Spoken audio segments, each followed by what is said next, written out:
तो नहीं रही सुषमा स्वराज। हिंदुस्तान की हर दिल अजीज़ और ख़ास आम में मकबूल लीडर सुषमा स्वराज हमारे बीच नहीं रहीं।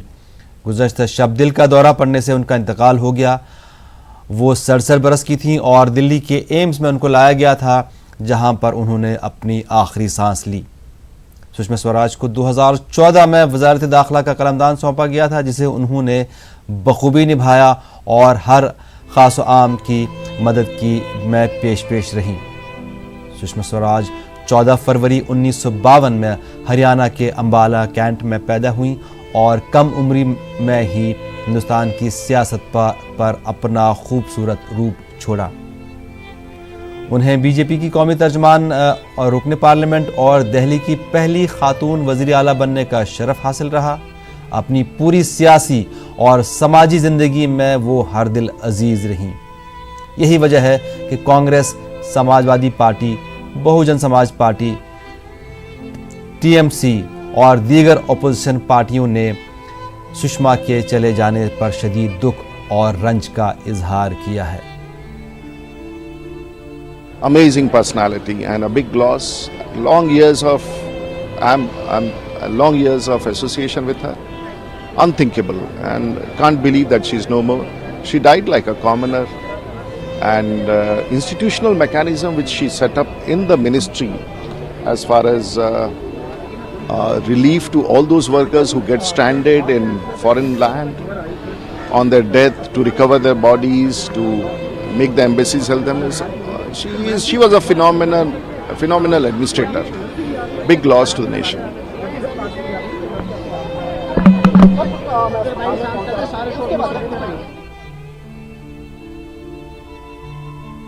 उन्नीस सौ 52 में अम्बाला कैंट में पैदा हुए और नकवी जी बकायदा अब नकवी जी हमारे साथ में जुड़ रहे हैं और बात भी करना चाहेंगे। हालांकि मुख्तार अब्बास नकवी अभी निकले हैं और सुषमा स्वराज का अंतिम दर्शन करके निकले हैं और निकलने के बाद अब बकायदा वो उनके बारे में कह रहे हैं। तो इतना स्पष्ट है कि सुषमा स्वराज के बारे में जितनी भी चर्चा की जाए, जितनी भी उनके बारे में, दीदी इंसानियत और इंसाफ की एक ऐसी मिसाल थी जो कभी मिट नहीं सकती। हमारा अनुभव उनके साथ सूचना प्रसारण राज्य मंत्री के रूप में रहा। राज्यसभा और लोकसभा में नेता के रूप में उन्होंने हमें मार्गदर्शन दिया। पार्टी के संगठन में अलग अलग जिम्मेदारियों में उनके साथ हमें काम करने का एक अवसर मिला। निश्चित तौर से उनके अंदर जो एक इंसानियत थी और इंसाफ का जो जज्बा था, उस इंसानियत और इंसाफ के जज्बे को कभी कोई मिटा नहीं सकता, कभी कोई ख़त्म नहीं कर सकता। मुझे भाई की तरह मानती थी, राखी बांधती थी और निश्चित तौर से उनका जो दुनिया से जाना एक बहुत बड़ी राजनीतिक, सामाजिक दोनों क्षेत्रों में बहुत बड़ा नुकसान है और उस नुकसान की भरपाई कभी नहीं की जा सकती। और हमेशा हर पल जो लोग सामाजिक और राजनीतिक क्षेत्र में काम करते हैं, उन्हें सुषमा जी याद आएंगे। तो फिलहाल बकायदा अब अंतिम दर्शन करने के बाद अब यहाँ से निकलते हुए दिख रहे हैं और सुषमा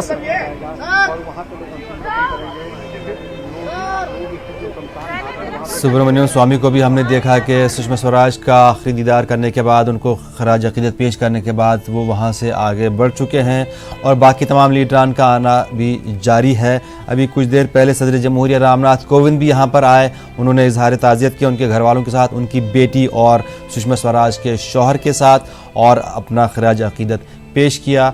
और कुछ ही देर में वज़ीर दाखिला अमित शाह भी आने वाले हैं और उसके कुछ ही पलों में खबर ये भी है कि वज़ीर आज़म नरेंद्र मोदी भी यहाँ पर पहुँचने वाले हैं।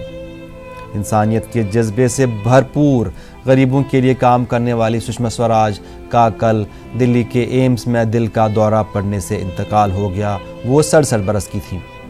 1952 में उनकी पैदाइश हुई थी हरियाणा के अम्बाला कैंट में और 6 अगस्त 2019 को उन्होंने आखिरी सांस ली।